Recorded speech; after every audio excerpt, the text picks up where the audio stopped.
트럼프와 일론 머스크의 싸움, 그리고 비트코인 얘기를 하겠습니다. 이게 다 연관이 돼 있습니다. 안녕하세요, 황 작가입니다. 네, 둘도 없는 친구처럼 가깝게 지내온 트럼프와 일론 머스크. 갈라서고 있는데요. 미국 언론은 신이 났습니다. 네, 제 방송을 봐온 분들은 아시겠지만 미국의 주류 언론, 뉴욕타임즈, 워싱턴 포스트, CNN, MBC, PBS, NPR 등등 폭스뉴스를 제외한 미국의 기득권, 이 레거시 언론은 민주당 주류 좌파의 메신저 역할을 해왔다는 평가를 받습니다.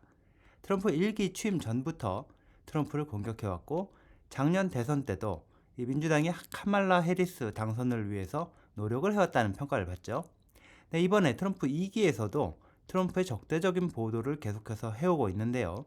그런 트럼프가 당선되는데 최대의 공을 세운 인물이 바로 트위터를 인수해서 트럼프 진영의 목소리를 이 검열, 통제하지 않고 내보내게 해준 게 바로 일론 머스크였죠. 선거 때는 이렇게 발벗고 돌아다니면서 뛰었고요.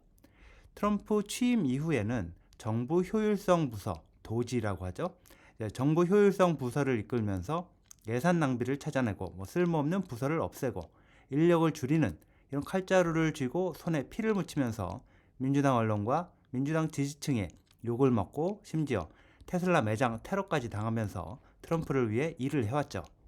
이런 트럼프와 일론이 치고받고 싸우는 모습을 보니까 민주당 언론도 아주 신이 났습니다. 트럼프한테 기자들이 질문하는 그 모습을 보면요.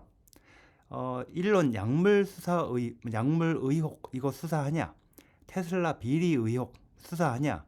테슬라 스페이스X 이런 일론의 회사들에게 지원해온 이 정부 보조금 이거 숨어있는 것까지 다 찾아서 없애냐 등등 질문을 하는데 트럼프와 일론의 싸움을 더 크게 붙이려고 열심히 노력을 하고 있는 걸로 보입니다. 제가 이해하는 한도에서 트럼프와 일론이 갈라서게 된 이유를 최대한 간단하게 얘기를 해보겠습니다. 일론은 실패를 했고 트럼프도 실패했고 그래서 비트코인이다 이런 얘기를 하게 될 겁니다. 갈등의 원인은 바로 정부가 돈을 어디 쓰고 어떤 세금을 깎아주고 이런 내용이 들어가는 바로 이 예산안 이건데요. 네, 트럼프가 얘기하는 크고 아름다운 법안, 빅 뷰티풀 빌 이렇게 부르는 예산안인데 트럼프 정부는 이 예산안을 이렇게 설명을 합니다.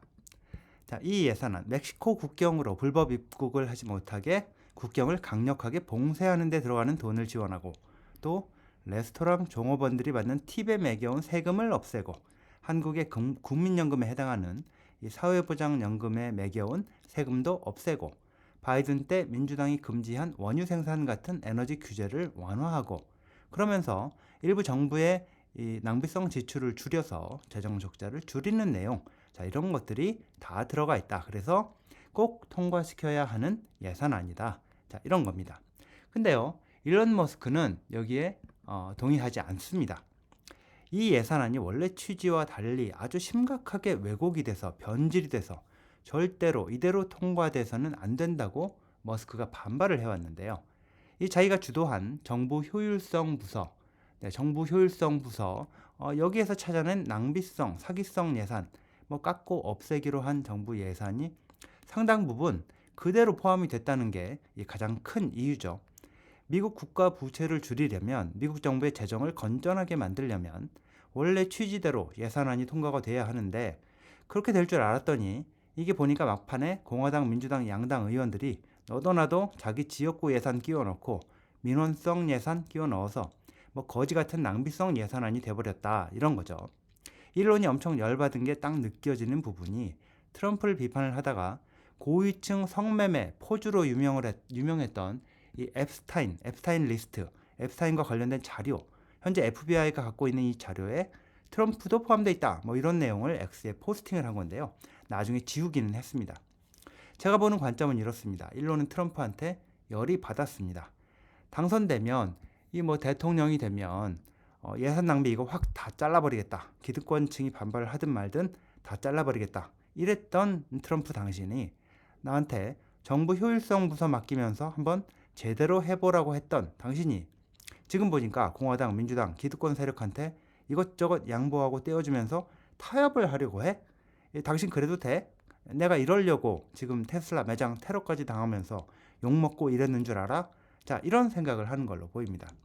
트럼프는요, 이렇게 반발하는 이 머스크, 한편으로는 이해가 되지만 다른 한편으로는 의회에서 타협이 안 되면 내가 원하는 내용들이 많이 들어가 있는 이 예산안 이거 통과시킬 수가 없으니까 일부 쓰레기 같은 민원성 예산들이 들어가 있더라도 통과시켜야 한다, 이런 생각인 것 같고요.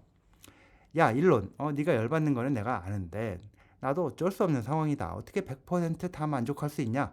뭐 이런 생각이 아닐까 싶습니다. 이 대통령 전용기 기내 기자회견을 보면 일론에 대해서 최대한 말을 아낍니다. 뭐 일론이 잘 지내길 빈다, 뭐 이런 얘기를 하고요. 불필요한 예산, 낭비성 예산 이걸 대대적으로 다 쳐내서 갈수록 늘어가는 미국의 국가 부채, 자, 이 빚 이걸 줄이겠다, 이런 원대한 목표를 내세운 게 트럼프와 일론의 파트너십인데, 냉정하게 볼 때 이거는 성공할 수 없는 그런 목표였다. 저는 그렇게 봅니다. 빚내서 돈 쓰지 않으면 안 굴러가는 게 정부인데 어느 날 갑자기 뭐 정권 바뀌었다고 이런 시스템을 확 바꾸는 거 거의 불가능에 가깝다고 보기 때문입니다. 네, 미국 정부가 빚을 거의 내지 않고 아니면 빚내는 규모를 왕창 줄여서 나라 살림을 건전하게 만들어 간다. 그러면 비트코인에는 아주 안 좋은 이 최악의 상황이 펼쳐질 겁니다. 정부가 국민한테 돈도 나눠주고 각종 선심성 지원도 해주고 이렇게 해야 돈 가치가 떨어지고 물가가 오르고 이러면서 비트코인 가격도 끊임없이 올라가는 건데요. 건전한 살림을 하겠다고 하면 비트코인에는 아주 악재가 될 수밖에 없을 거니까요. 그래서 결론적으로 트럼프와 일론의 싸움이 얼마나 더 강하게 진행이 될지 그건 모르겠지만 두 사람의 파트너십은 사실상 끝이 난 게 아닌가 이렇게 생각이 되고요. 트럼프 정부는 계속 국채를 찍어서 빚을 내서 돈을 펑펑 쓰는 수밖에 없다는 결론을 얻은 것 같고, 물가는 계속 오르게 될 거고, 네, 돈 가치는 계속 떨어지게 될 거고, 비트코인 가치는 계속 오르게 될 걸로 그렇게 봅니다. 네, 여기까지입니다. 시청해 주셔서 감사합니다.